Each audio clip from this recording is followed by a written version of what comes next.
So on this Fiesta V Rinker 330, instead of putting a seam right here, let's put a seam, because all the holes are off, let's put a seam right here in the middle, in between these two poles. Let's do the same thing up here by the cleat right here. And then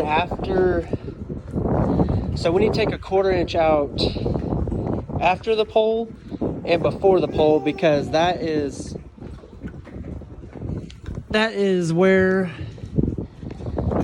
it's too long. The holes are way off, so we need to take a 1/4 off before the pole and after the pole, and that's right here on number 30. So before and after, we need to take a 1/4 off. We can't take a 1/2 inch off of one side because the hole is going to be way off. And let's just make all of this seams instead of making it seamless, because all the holes are off. So instead of making it seamless, let's do seams so we can have a little bit of adjustment. So we're just going to take that off there, put a seam here by this cleat,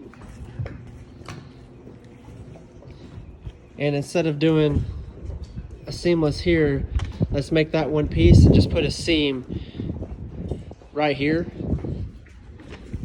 So somewhere like right in here,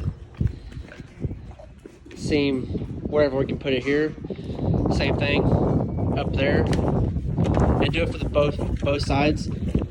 The other side fit fine, the measurements are fine. The holes are just off a little bit, but this side was actually too long on number 30, so we need to take those measurements off. I figured this video would maybe help you out a little bit. If you have any questions, here's the diagram of kind of what we're looking for. I'll send this over.